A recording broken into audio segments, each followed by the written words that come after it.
Salmon of Knowledge. It's the podcast in your ears. Edwin Salmon of Knowledge. The podcast that you hear is Edwin Salmon of Knowledge podcast.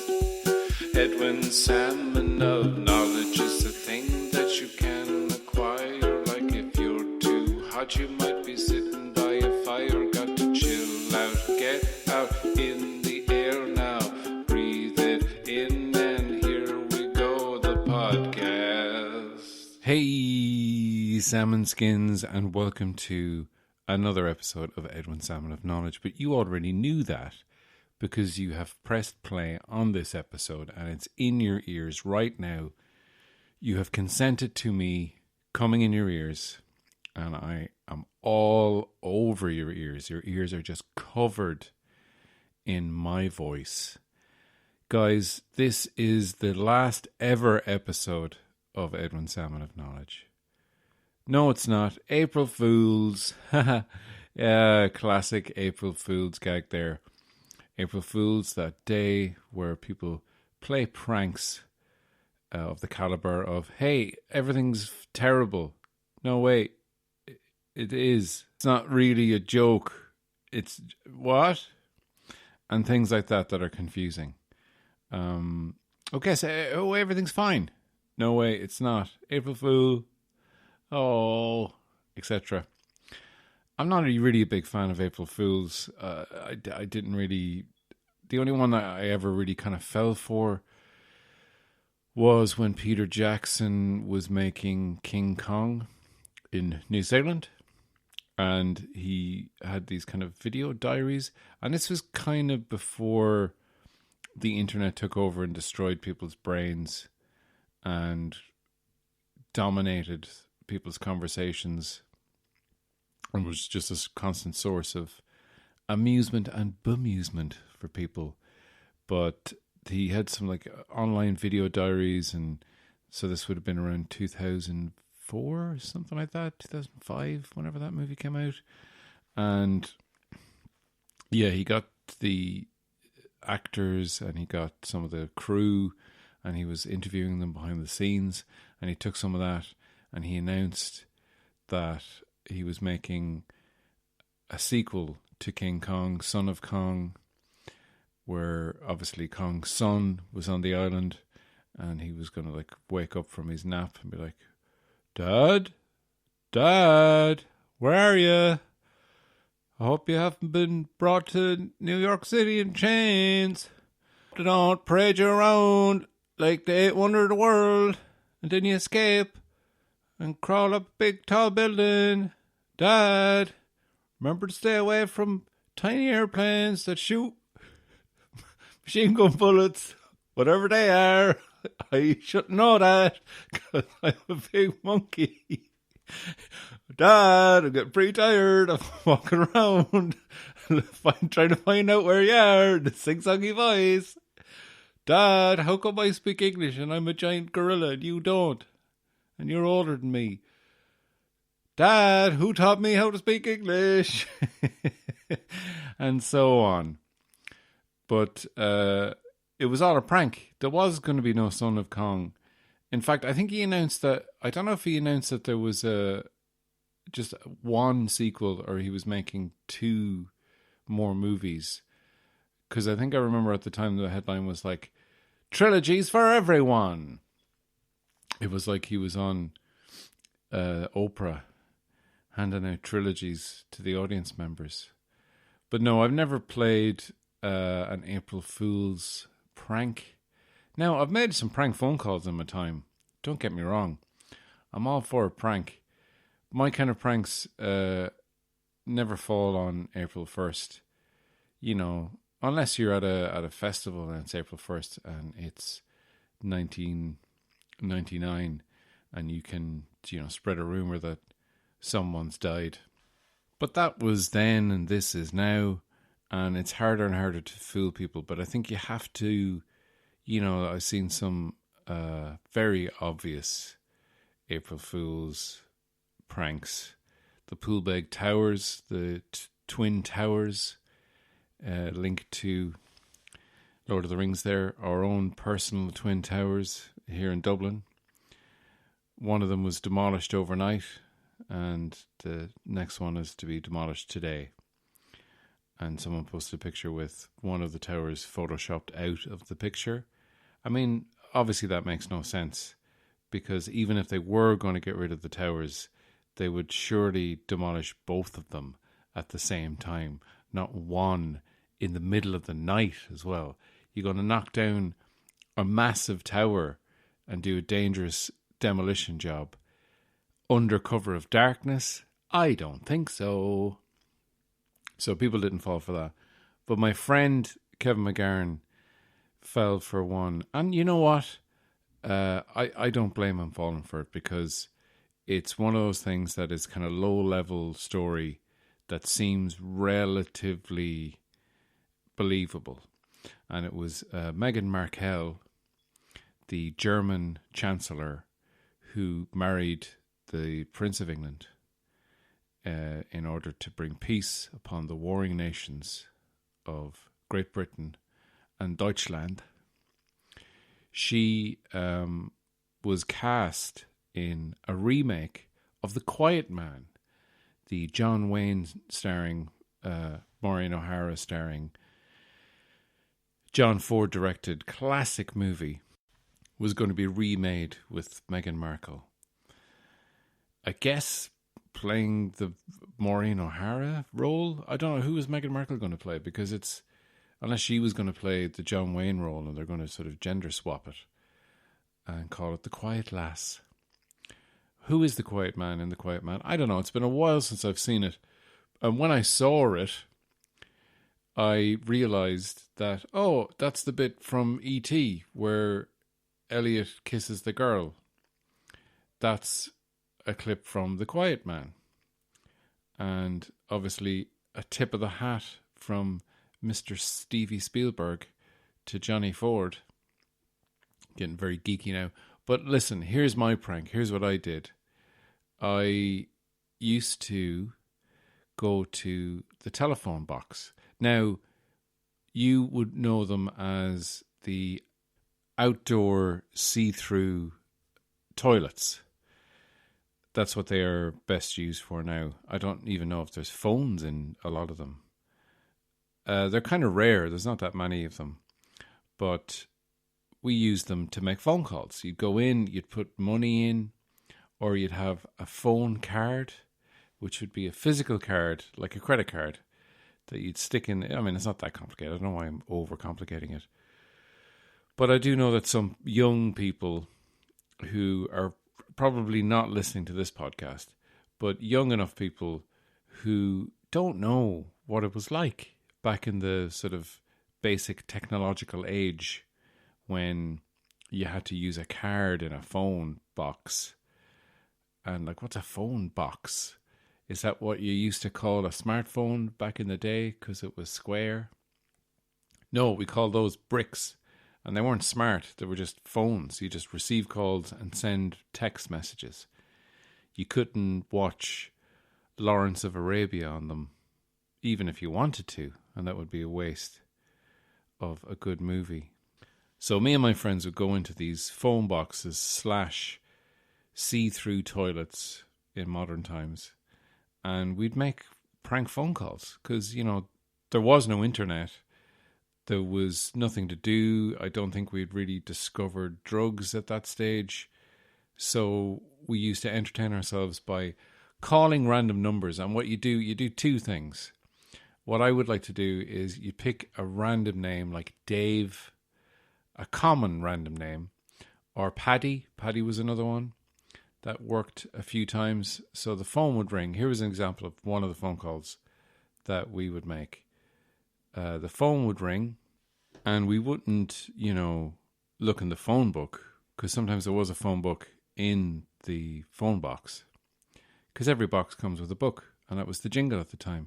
If you want to make a call, then get in the box. Every box comes with a book. Just pick up the book inside of the box. Pick up the phone book inside the phone box. Telecom Aaron. And, you wouldn't look up a number with a name, because then, that would be smart. And I don't think there was a phone book in this box. No, there wasn't. So we would just pick a random number. We'd have the area code, and then it'd be like, 5 numbers after that. So we'd pick a random 5 numbers, and then you just let it ring. And you didn't know who was going to answer.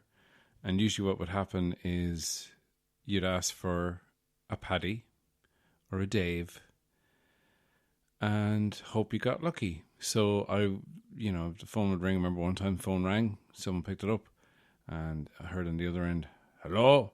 And I went, yes, hello. I'm looking for Paddy. Young Paddy or old Paddy? Says this man. And I thought, right, is this not old Paddy that I'm talking to right now? And then I just went, young Paddy. Hang on a second. And you hear the phone go down clattering on the table. And then you just hear, Paddy! What? Someone on the phone, right? All right.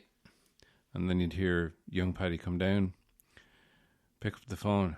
Hello? And I would think, God, how old is young Paddy? I kind of want to talk to old Paddy now just to see how old he is. If this guy is young, if he's describing himself as young Paddy, what the hell? And then you just make small talk. You just try, like the idea of the prank phone call that we would have, it's like we wouldn't ring people up saying, oh, you've won a prize. Occasionally we'd do that. I'd pretend to be like a Midlands Radio 3 DJ. You're on with Dusty Bottoms. Oh, that is an actual DJ. There is a DJ called Dusty Bottoms. Oh no, Dusty Rhodes.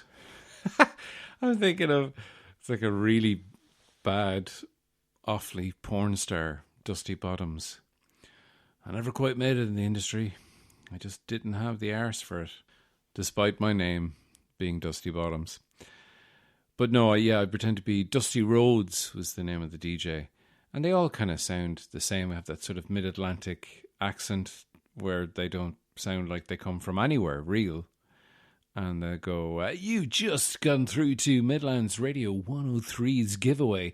We've got 4 questions for you. If you can get 2 of those questions right, you will get to answer a bonus 3rd question. And if you get that one correct, you'll be into the final round, where if you get 2 out of 3 questions, you will get 70% of the questions right, which gets you through into the draw at the end of the week, where your name could be pulled out of a hat and you'll get to answer 10 questions, and you only have to get 7 to 8 of those questions right in order to win a possibility of getting a prize. Did you say possibility? I don't think I did, because I'm a professional DJ and I don't say any words incorrectly at all. Are you ready to play the game? And you just have to be confident and hope that they wouldn't, listen too intently to what you were saying. And you just get them all hyped up. And we had one woman on the phone before. I kind of felt bad about it because we'd know, I didn't think it'd go on as long as it went on. And I was getting my friends to sort of give me questions to ask her. And then at the end of it, I didn't know what to say because it wasn't a real thing. I didn't want her to think that she was going to win something. So unfortunately, because I was a teenager and I couldn't think of anything else to say, I just at the end of it was like, oh, you fucking idiot, you. I just hung up the phone. But this time I was talking to young Paddy. So someone was on the phone. I don't know who. He never answered the phone by saying his name, where he lived, and the digits of the phone. Because that's what you used to, tell people. You'd go, Salmon Residence, Beach Lawn, 20112. That was our old phone number. And it was just I just kind of started making small talk to him, with him, even at him, around him. I was making small talk in his general area. And I just started going, well, Paddy, how are you getting on? Grand now, yeah. Yourself? Yeah, not too bad, not too bad. So, how's the wife? She's fine, tipping away. And then there's a bit of a silence. And I can hear in his voice, he's trying to figure out who the fuck I am. And he can't do it.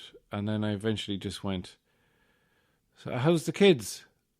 And he just went, huh? Clearly he didn't have any kids.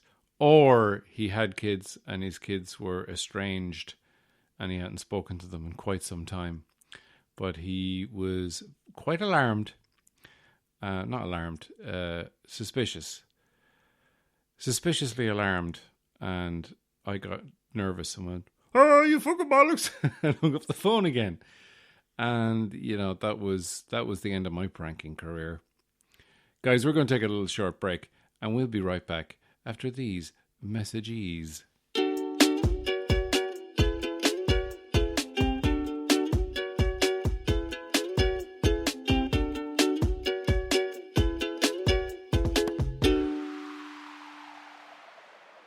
So, guys, welcome back. If you have been living in a cave, I hope you have somehow got some underfloor heating.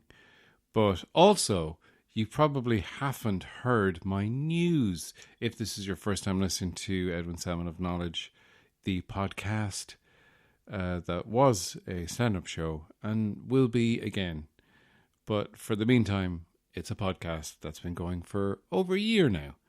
And in that year, I have gotten engaged to the lovely Cara, and we have become pregnant. More specifically, Cara has become pregnant because, and I know this, guys, because I've just done an antenatal class, so I kind of know pretty much everything about pregnancy now, and I speak in this smug kind of voice, which lets everyone know that I know everything about pregnancy now. But no, we did an antenatal class over the weekend, which was 2 full days, 9:30 to 4:30, Saturday and Sunday. The whole weekend gone. And I thought it was going to be a long slog. I thought it was going to take ages and it was going to be boring as hell. But it was actually quite interesting. Now, it was nice that we did it in our own home here. Like, we were just sitting in comfortable chairs. We had about 50 other people, everyone on a Zoom, in a Zoom window, couples, and 2 midwives who were hosting it.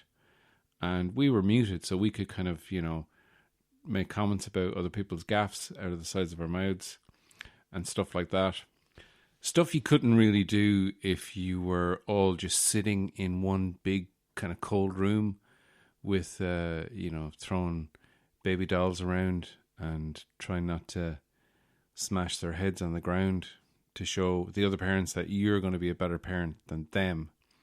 And like, some of them are probably having kids for the second time, maybe. Although once you've done one antenatal class, surely you don't have to do another one. Or maybe I'm wrong. I don't know.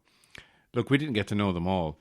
And there were some couples that were like, there was one couple that freaked me out because you could kind of see them on the bottom sort of left-hand side of the screen in their little window. It was like a particularly grim episode of the Brady Bunch at times, because these guys were a couple who looked very similar. They had kind of square heads and they were both wearing grey that was the same colour as the couch they were sitting on. And they had a wall that just looked like it was painted in magnolia, which is the most basic bitch colour you can put on your wall. They just looked like they like to eat unflavoured ice cream and drink, tea with no milk or sugar. And maybe, just maybe, they might flagellate themselves at night for kicks. But look, hey, who am I to judge? We could only really see their couch and their heads, their clothes and their wall. But I gleaned all that I was like, yeah, they look like the type. And at one stage, it didn't look like they were moving at all. It was weird.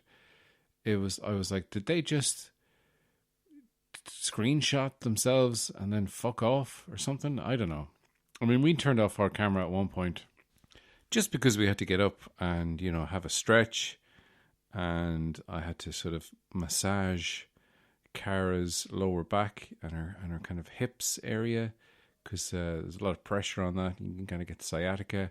And we just, a few minutes previous to that, heard about these massage points and pressure points. So we said we try them out, and we didn't want everyone to be watching us while we were just innocently stretching. But in my head, I was thinking they probably think we're up to something sexy, maybe, or and we're doing it with our camera off. We know that we can look at them, but they can't see us. But that's 100% not what we did, guys. We just had a stretch, and at one point, one of the midwives said, "Now," and you all know this with babies, you support the neck and the head because their neck muscles aren't kind of built up when they're very, very young and just newborn, and in the first couple of months, and they've got soft heads. They've got lovely, soft, vulnerable heads. So if you want to take out a baby, you know where to shoot. You know where to aim your hard-boiled eggs at their hard-boiled egg. That's actually a soft-boiled egg in this weird analogy. But what I'm saying is, I'm talking about the fontanelle, which sounds like a fancy dessert you'd get in a Michelin star French restaurant. Can I get the baked fontanelle, please? Would you like the posterior fontanelle or the interior fontanelle? But it's basically because the brain is not fully developed, and it takes some people all their fucking lives to develop a brain, if I'm honest. But, in the actual sort of medical definition of it, it takes a while. So you're cooked, but you're still growing. So it's like a fully baked cake comes out after 9 months, actually 10 months, if we're being medically accurate here. I just push my glasses up on the bridge of my nose. I don't wear glasses. My imaginary glasses. But what I never realized, and you're going to get some knowledge now, guys, on the podcast with knowledge in the title, you're actually going to get some real knowledge. I never realized that not only does a baby come out with soft spots, fontanelles, and an undeveloped brain that it grows and uses, but its skull is not fully fused together, because when it's being born, it slides the different kind of the fault lines, if you will, like it's the ground and there's an earthquake happening, but it glides over each other. So in order to make its head smaller so it can get out of the birth, get down through the birth canal and out through the pelvic bone and out through the vagina. So it comes out, the baby will come out with a sort of a cone head, and oftentimes, because it's never used its lungs before, it's been breathing in the womb, and it's breathing actual air for the first time, but because of this, it'll come out kind of grey or blue or grey-blue, and it'll be covered in gunk and blood and stuff. So you're kind of giving birth to a grey, cone-headed, gunk-covered alien child. And I'm glad I knew that, because that would have been quite shocking to see on the day in the delivery room. Just this alien child comes out and I'm like, it's Dan Aykroyd from the movie Coneheads. And everyone will look at me like I have two heads, because that's a reference that not everyone will get. But yeah, it was very interesting to, hear about all the different kind of pain reliefs and the epidurals and all that kind of stuff. And a little bit of knowledge about me that I learned, and now you will learn, so more knowledge. Because I was asking my mother about breastfeeding. And turns out that neither me nor my brothers, Jonathan or Julian, hi guys, were breastfed. We were not breastfed. And that, for me, makes a lot of sense, because I have absolute thirst and desire for breasts and milk. and always have, because I was denied it as a child, obviously. No, it's funny because, I mean, like Mum was saying, there was no, there was, back in those days, in the late 70s, early 80s, when we were all born, there was no, information. There was no one to show you how to breastfeed. There was very little support groups and very little choice. Like now, maybe there's too much choice, but at the same time, it's good to know the choices that you have and to know what your birth plan is.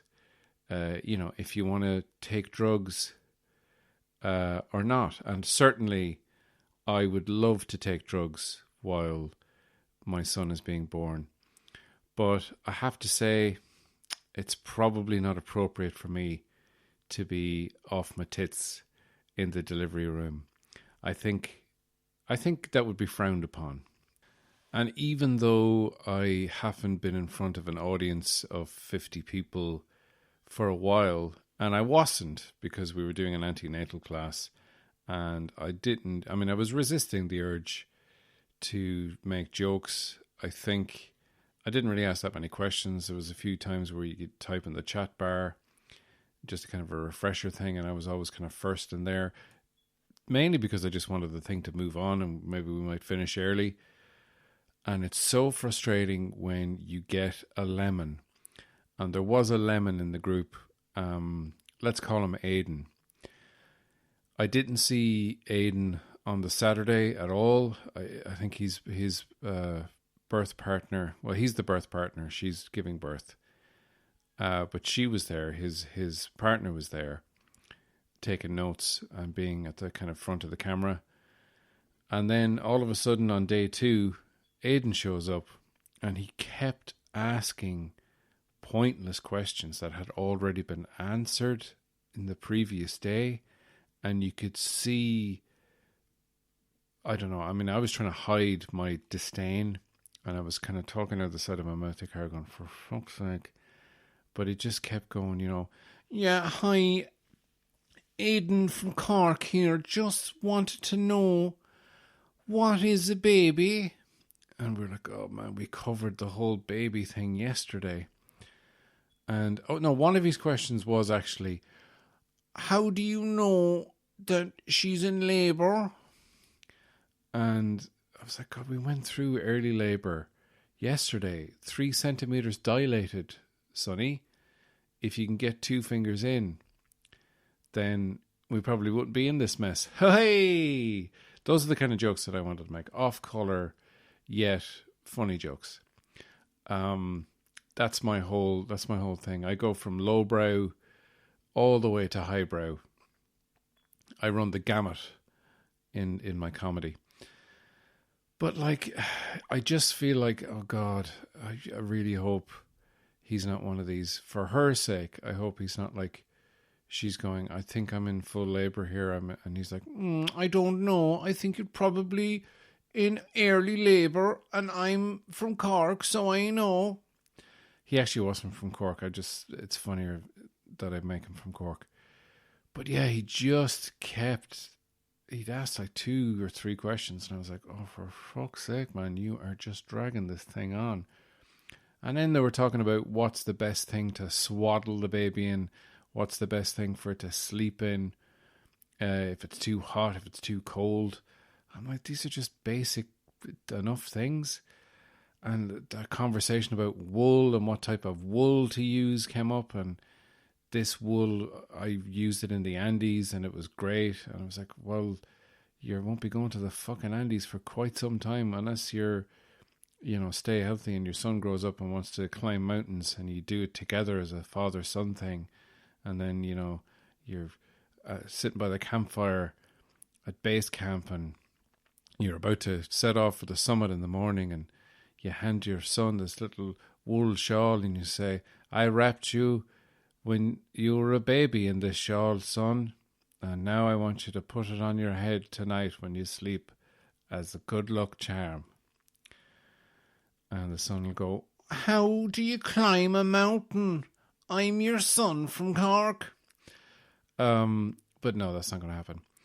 So, yeah, lots of information was had, and I didn't feel too nervous about the whole thing. Obviously, there's a bit of nervous because you've never done it before, but then you look around, and there's lots of fucking people everywhere. So it's like it's been done successfully a lot because the planet is not in any way, shape, or form underpopulated. In fact, it's probably overpopulated, and I feel a little bit guilty that I am, adding another human being that is going to drain the resources of this planet to the planet. But I'm pretty confident that my son is going to grow up to be the greatest human being that ever lived, and he will cure all hungers, all famines, all wars. Everyone will go, oh my God, the spawn of Edwin. He is our leader now. We will make him king of the world. Everyone will talk in a posh voice in the future and probably be sailing around on dinghies because the floodwaters have gotten so high. But it's okay because my son has invented cities in the sky. I don't know how, because it's future technology that he's using. You can't ask me to explain it now because this is like 30 years in the future. I can't explain technology 30 years in the future. Right, son? I'm your son from the future from Cork. No, not my only son. But hey, I don't know if that's true. I don't know if I'm going to have an only son. Only Sons. Check it out online. See Sons privately. Wait, what am I doing? This is terrible. I'm going to hell. I'm conflating Only Sons with OnlyFans. But I'm not going to get into that. Now, guys, only today, another baby-related thing that I learned. Cara was just standing there, and all of a sudden her belly starts, grumbling and growling quite aggressively, like quite loud, to the point where I had to slightly raise my voice in order to still be heard. So I guess that's pretty loud. And I was like just going, what the hell's going on there? What's going on with your bump there, Mrs.? Because she's my Mrs. And it's like a kind of a popping, gurgling, clicking sort of noise. It's like and I was like, what the hell? And I put my ear to her bump and was like listening out. And she was like, it's your son.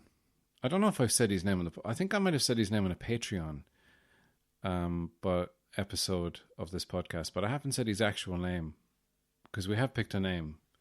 If I have said it, I'm not going to repeat it because I don't think I want to say it, even though I think I might have already done. But look, we'll save it for, we've got 10 weeks left. We'll save it for when he gets here, and then I'll tell you his name. I'll just tell you his name now. It's Luke. I don't know if I've said this before. It's Luke Salmon. So, yeah, Luke was there. In fact, look, spoiler alert, you're going to hear his name in a little clip that I'm going to play here because I put the microphone to the belly and tried to record him, and I said his name, and I think he responded. He responds to certain things. He can hear your voice, and he can recognize your voice apparently, and he can recognize certain songs and whatever. And we realized that he is a fan of Queen because one of the first times that he really started jumping around, we were driving in the car, and I want to break free. I want to break free.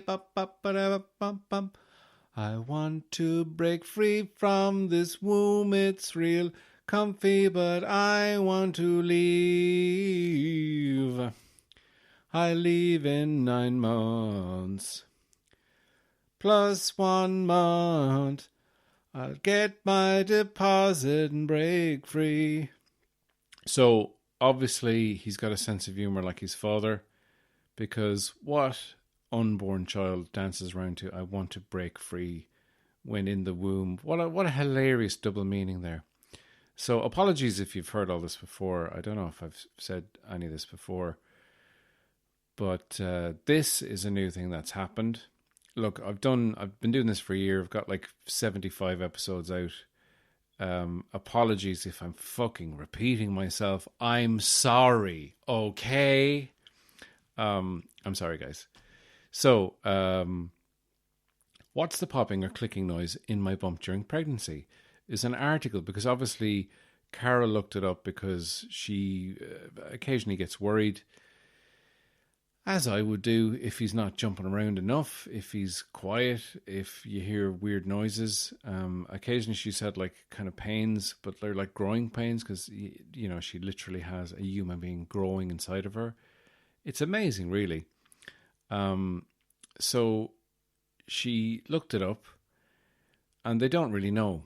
And this is the thing. This is the weird thing about doctors, nurses, medical practitioners. They know a lot, but there's a lot of mysteries. And usually they're just like, probably God. Or they're just saying, we don't know.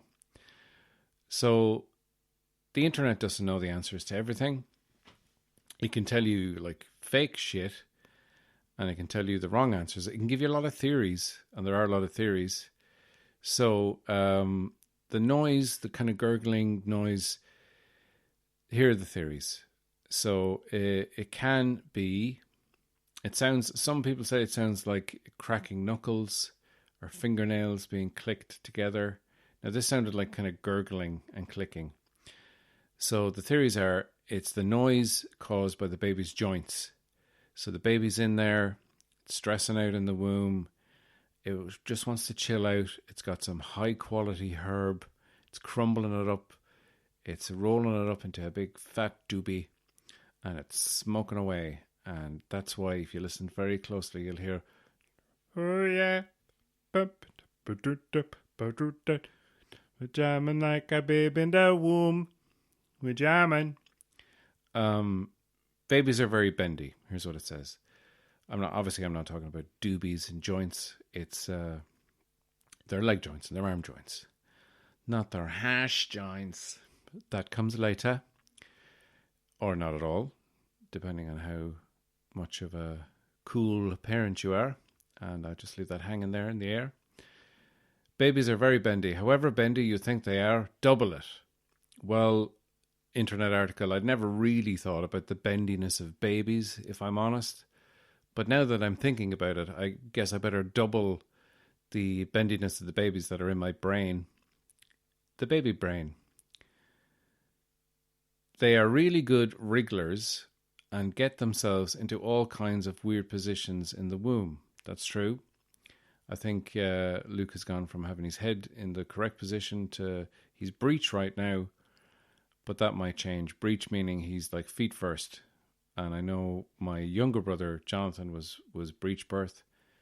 And he's fine now. According to him, I was talking to him about it last night. Some healthcare professionals think the clicking noise is caused by baby's joints as he squirms in and out of all kinds of positions. That makes sense. Theory number 2. The noise is caused by your ligaments. It's the woman's fault. That's more like it. That's the thing I'm more used to when it comes to medical practitioners, especially in this country. It's blaming the women. Some women have been advised by their healthcare professionals that the clicking sound could be caused by their ligaments stretching to make way for the growing baby. Out of my way, says the baby. Out of my way, ligaments. Make room. I'm a baby. Get out of my way, you stupid woman's ligaments. Rather than the noise coming from inside the amniotic sac, it could actually be something happening to you that is causing the pop noise. You're to blame, you stupid woman. Yeah, I think is what they're saying. I'm not saying that. Women are the future. Number 3. The noise is caused by the sac. As your bendy baby wriggles and jiggles about, some experts believe that the popping noise could be caused by the fluid moving around inside the amniotic sac.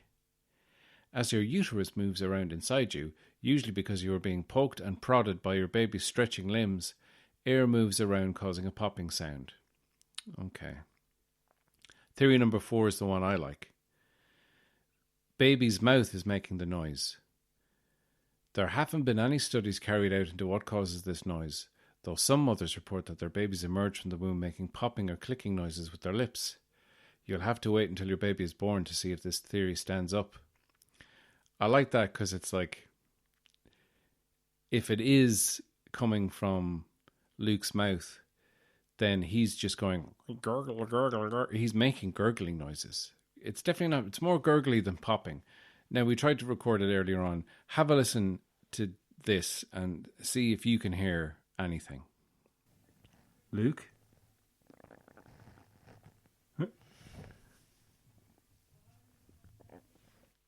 Yeah, a definite gurgle there, and I don't know if that's in any way connected to me saying his name out loud.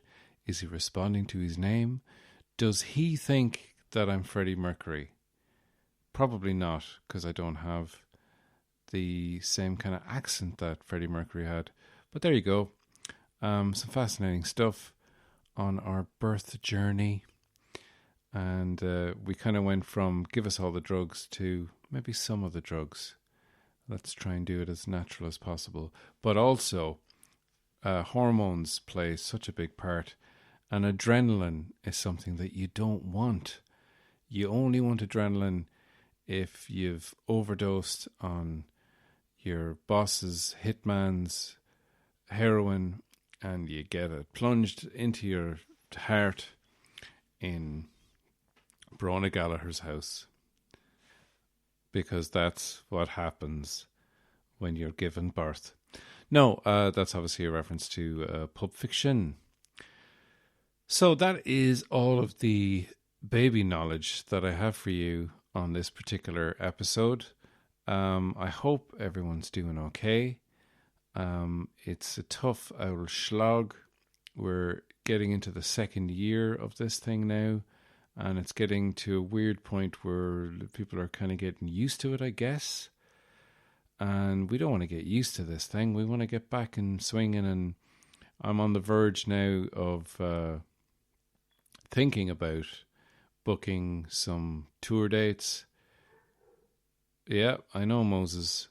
I know, but, you know, look, yeah, that's fair enough, but maybe I should hold off. I mean, look, you are a very wise dog who will eat literally anything that's put in front of him, except vegetables, because you don't like things that are good for you. Right, Mr. Moses? Oh, Mr. Moses.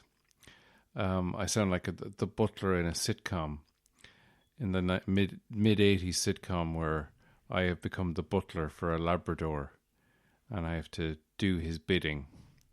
And he's gone out. I guess I'll go clean up the house now that Mr. Moses has gone out to meet up with these other doggy friends, all posh doggy friends that all have their own butlers. Oh, he doesn't want to go. Sorry, Cara is just trying to take Moses out for a walk, and he sometimes refuses to go certain routes. Like, we usually like to take him to the park near the house, but he will not go there. He's like, no, he sits down, and usually I will just kind of give out to him, and I'll go, Moses, come on. You're a dog, and I'm a human, and in this situation, I'm the one who's supposed to be in charge.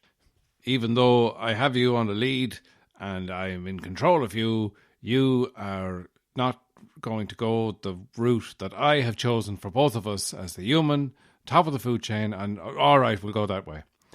And you just end up kind of giving into him and just going the way that he wants to go, because, you know, there's certain smells that he wants to smell. He wants to smell the scent of his friend dogs, his friendos, who have left their scents on lots of things around the place. So maybe he's smelling a fox. I don't know.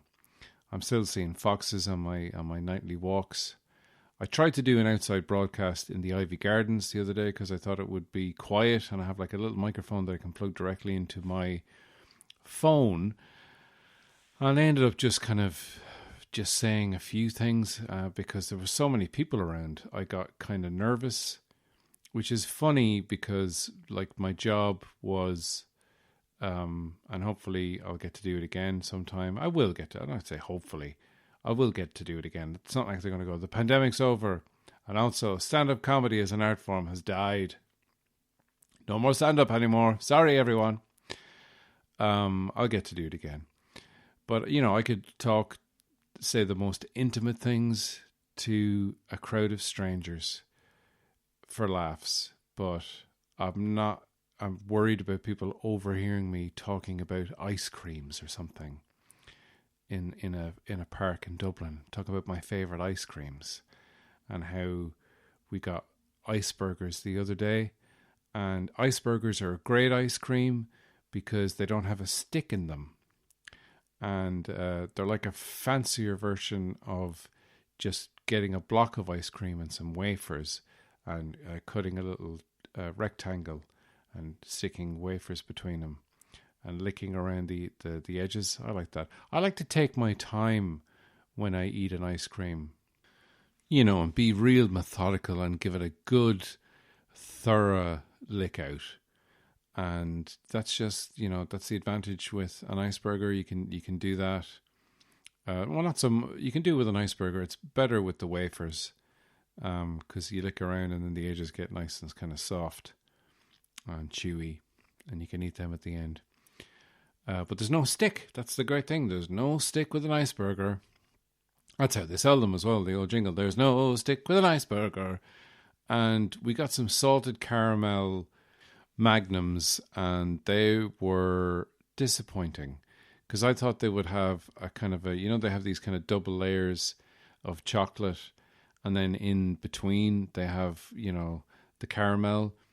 It was just like a flavoring. It wasn't like an actual caramel in between the layers of the ice cream. Of the chocolate before you get to the ice cream. It was very disappointing. And then you're just walking around with a tiny stick, and you're like, oh, what am I going to do with the stick? I can't put it in my pocket because there's saliva and a little bit of chocolate left on it. It'll ruin my jeans. Who am I kidding? I'm not wearing jeans. I haven't worn jeans in months. And we got a block of ice cream. We got a lot of ice creams. I still haven't gotten a king cone. King cone, it's a little bit expensive, but it's a proper fucking ice cream.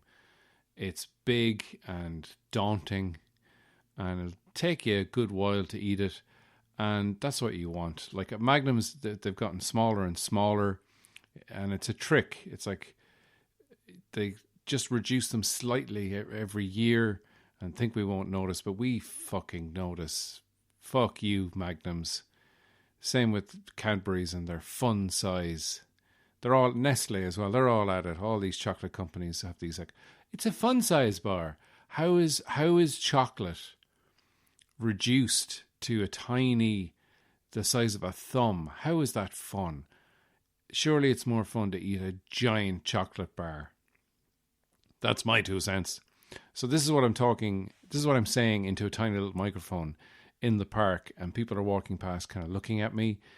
A couple of 20-year-olds, they must have been 19, 20 tops, walked past, and they were kind of side-eyeing me. And I felt like the weirdo, even though it was like a girl and a guy, and the guy was wearing dungarees, blue denim dungarees. He had like black, kind of longish, slightly curly hair. And he wasn't wearing a t-shirt. He was basically dressed like Dexy's Midnight Runners. But he wouldn't know who the fuck Dexy's Midnight Runners were because it wouldn't come up in his YouTube algorithm or however he listens to music. And he looked ridiculous. And I felt ridiculous, even though he, objectively looked far more ridiculous than me. All I was doing was making notes. And then I was like making notes for my book that you can read for a small fee every month on my Patreon page. Check me out, Edwin Salmon of Knowledge on Patreon. Check out my new podcast that I am involved in with Trevor Brown and Andrea Farrell, and occasionally guests like Kevin McGarren, and Ronan Grace is coming up on an episode all about Batman Beginning, where he has that famous line where he says, "I've started now, I'm Batman." And I've begun. Classic line. So that podcast is called the Cinestream Club. And we've got a number of episodes. One on Jurassic Park, Mrs. Doubtfire, Big, The Commitments. Another one I can't remember. And we're doing one soon. We don't know on which movie. I want to do an animated movie just because we haven't done an animated movie. Coming to America, that was the other one we did. I just remembered. I kind of want to do Beauty and the Beast, even though, and I suppose that's a musical as well. And talking about musicals, I've never seen The Sound of Music. Oh my God, gasp horror. I know. Where have I been all my life? I don't know, even though I've been with myself this whole time. So, check that out. It's on all good podcast suppliers. Go to your local podcast supplier, fill out a form, wait 6 to 8 weeks. And no, you get it every Thursday. This podcast you're listening to is available every Friday. If you want to go to my Patreon, there's lots of extra episodes and material, the book, etc., etc. And I'm going to leave you now with a little jingle that I made up that I may actually lengthen, I may add more to. I might make a little video for it. So look out for this on Instagram, because people don't share just audio things. You have to make a little video for it. But making music videos is kind of not easy, but you know, you don't have to worry about the sound because you just have the sound there. And I built it up too much. But this is called You Are Ice Cream in My Dreams. And I will see you guys soon. I always say see, even though this is a podcast and it's just hearing. But it's an expression, and if you're going to get pedantic about that, then I don't think we can be friends. You got to be more forgiving. And I hope you're all safe wherever you are in the world. Thank you so much for listening. If you can give me a follow on Spotify, if you can give me a review on Apple Podcasts or wherever you get your podcasts. If not, that's fine. Thanks very much for listening. I hope you've enjoyed this episode. Coming up soon, before the next episode, will be the new episode of Space Notes, which you can get early on my Patreon page. Guys, here is the song about ice cream. I hope the weather keeps up. I hope you get to enjoy your favorite ice cream, whatever it be it a brunch, be it a chalk ice, be it a strawberry cornetto, which is another one of my faves. So guys, take care. Shlán a bhaile, and I'll see you soon. You were in my dreams. You were right there in my dreams. You were in my dreams. Your ice cream. In my dreams I'm eating you. You are between wafers. Your ice cream. There's a raspberry ripple through you. I'm eating ice cream. In my dreams. Your ice cream in my dreams. You are ice cream. And I'm eating you in my dreams. You are ice cream. I'm eating you. You are ice cream in my dreams. You are ice cream in my dreams. You are ice cream in my dreams.